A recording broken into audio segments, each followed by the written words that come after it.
myself Dr. Neha. I am the trained cardiac physiotherapist in UN Mehta Institute of Cardiology Research Center since last 13 years.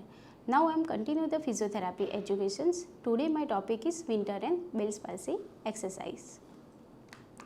Now the content of my topic is first of all introduction, definition, anatomy, causes, clinical features, complication, investigation, medical management and the physiotherapy management. Now first of all introduction. The Bell's palsy was named after the Sir Charles Bell, a 19th century doctor who first described the condition and linked into a problem with the facial nerve. Now what is the Bell's palsy? It is called idiopathic facial paralysis, defined as an acute onset, isolated, unilateral inflammations of the 7th cranial nerve which result in weakness or paralysis of the facial muscles on the affected side. Now why it is common in winter? So there are two factors are mainly affected. First, cold, dry air during winter may traumatize the mucous membrane of the nasopharynx which induce reactivation of herpes infection. Second, decreased blood supply to the facial nerve which commonly occur in winter. Now coming to the anatomy of the facial nerve, the functional component of the facial nerve. The facial nerve is a mixed nerve which contain afferent fibers that innervate facial muscles, afferent fibers which are the taste receptors in the anterior 2/3 of the tongue, and parasympathetic fibers innervating submandibular gland, sublingual salivary gland and the lacrimal gland. Now in this figure you can see the facial branches arising within the facial canal, greater petrosial nerve, nerve to the stapedius and chorda tympani.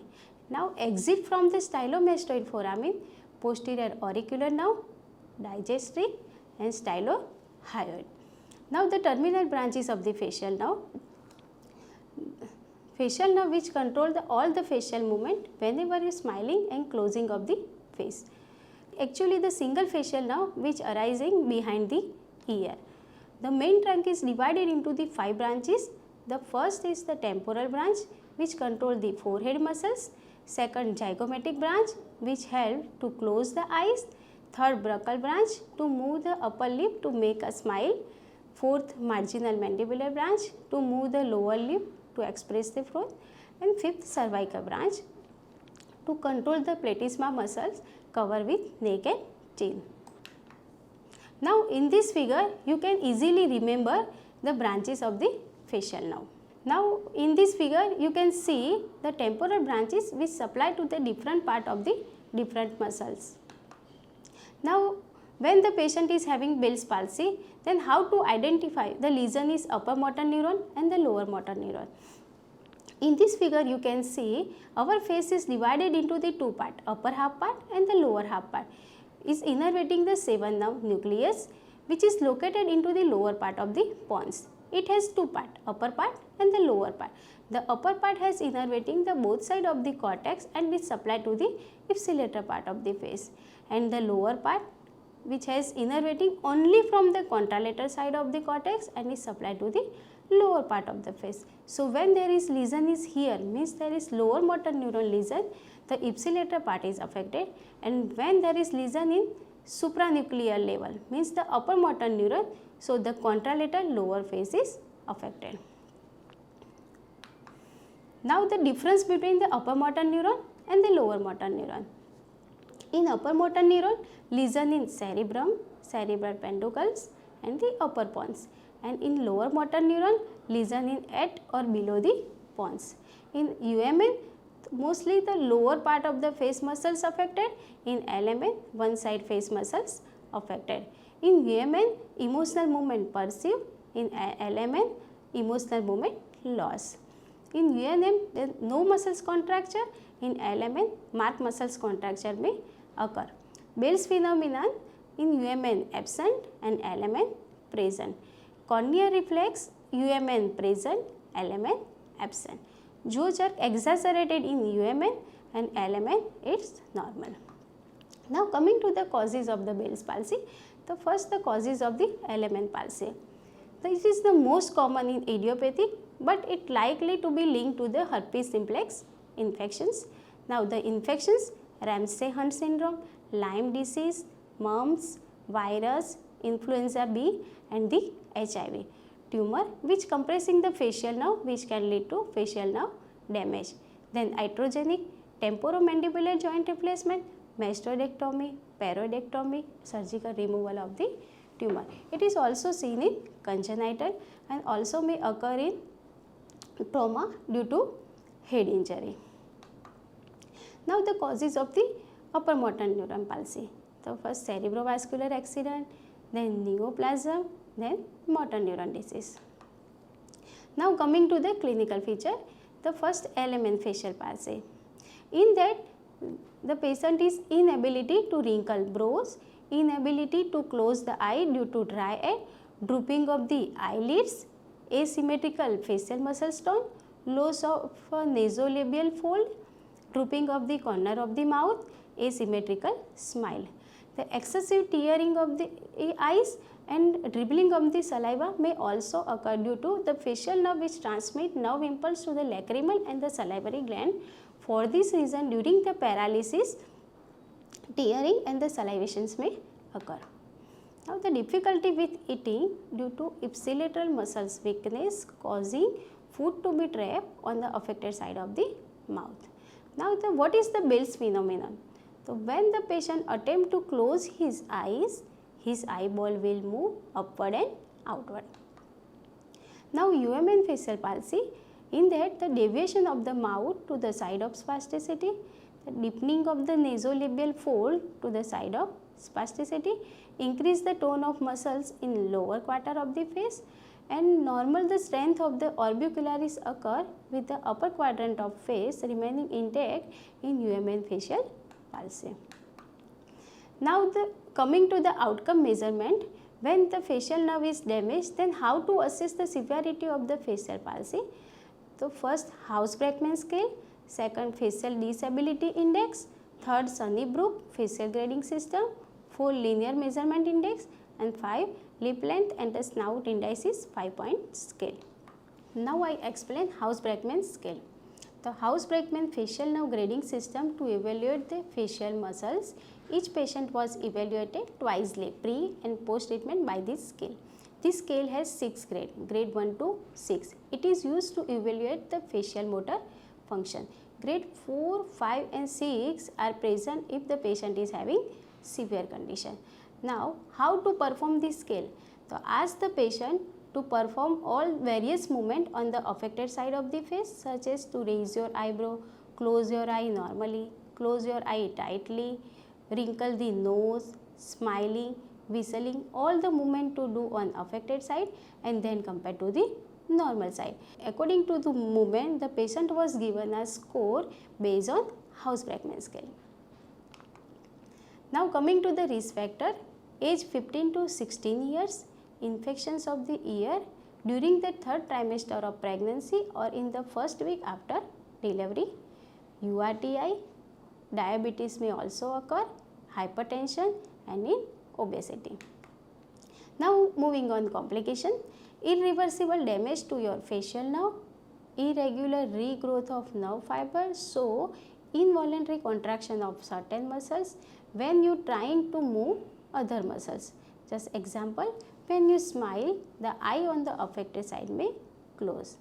The partial or complete blindness of the eye that won't close caused by excessive dryness and scratching of the cornea, the clear protective covering of the eyes. Now the investigation, the blood test to check for Lyme disease, strain duration curve, nerve conduction studies in that direct stimulation to initiate an impulse in motor or sensory nerve. Now the CT scan or MRI on occlusion to rule out the other possible source of pressure on facial nerve such as tumor or the skull fracture. Now the electromyography to confirm the pressure of nerve damage and determines its severity. Now coming to the management, in that the medical management, surgical management and the physiotherapy management. Now the first of all medical management. In that the prednisolone, which is the oral corticosteroid, it is used for the anti-inflammatory effect. The maximum benefits are within 72 hours onset of the symptoms. In adult, the dose 50 to 60 milligram daily for 10 days.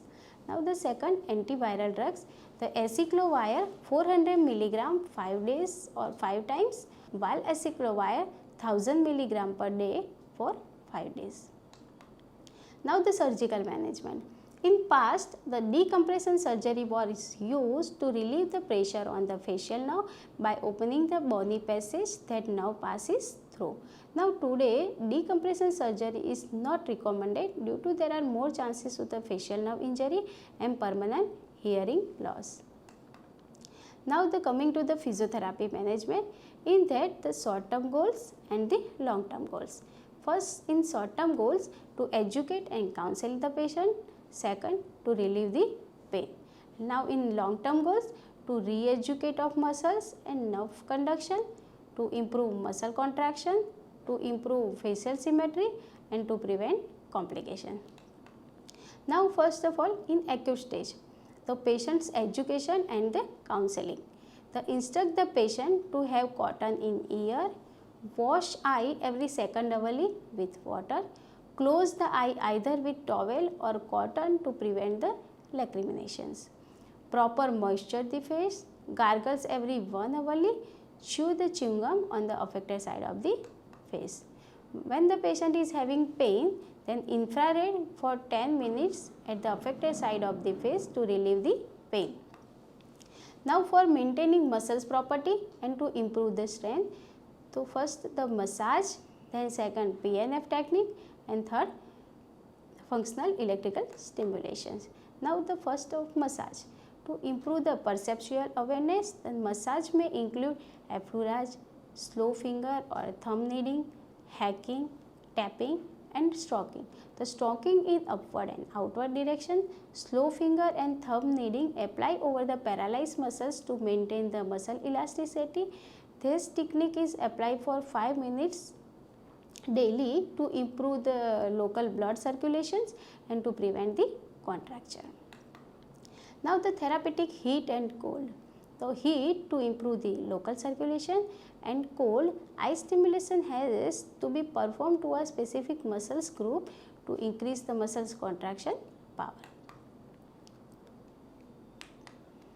Now the PNF technique. In that the Cabot rehabilitation, it is the most important.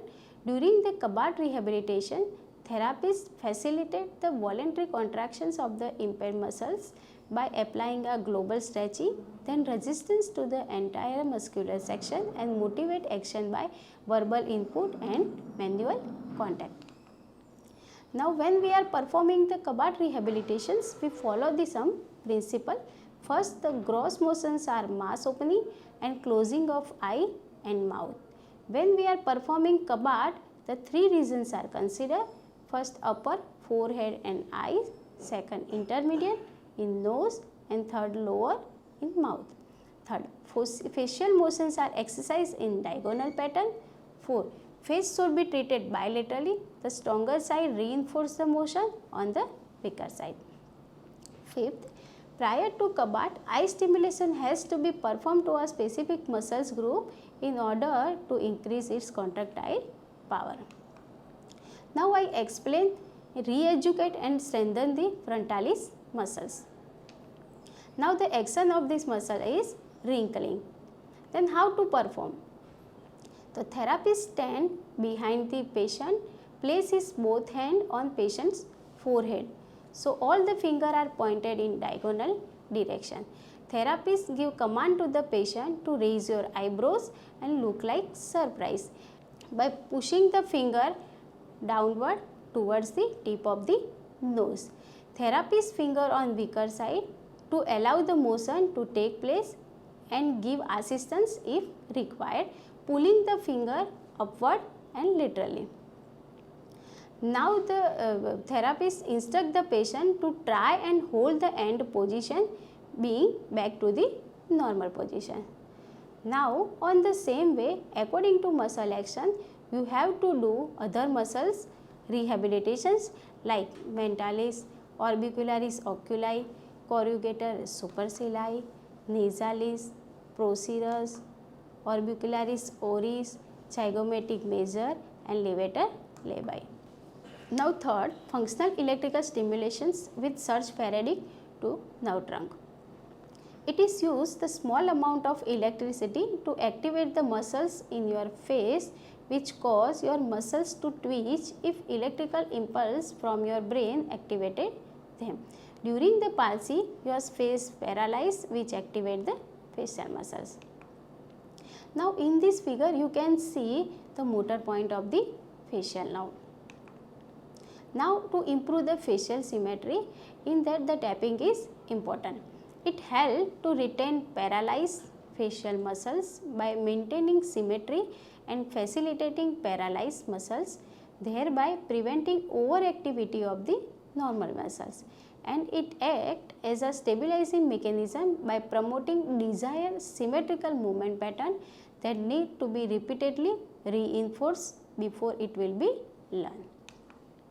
Now tapping protocol which help to facilitate symmetrical movement and to control undesired gross motor activity.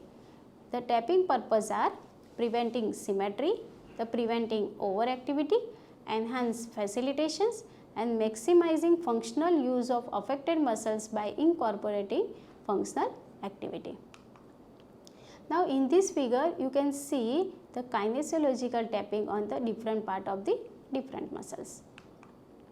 Now the facial splint, it is used for the affected side of the face.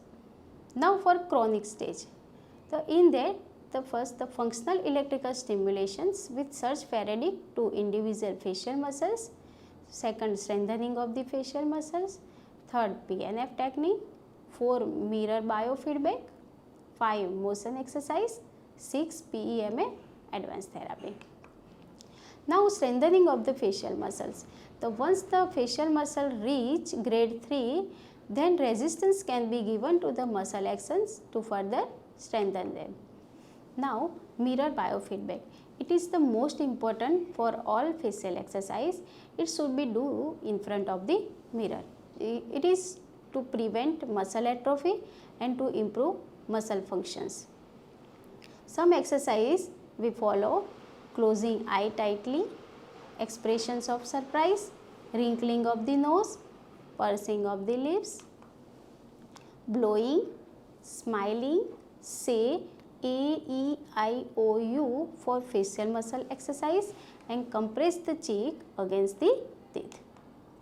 Now motion exercise.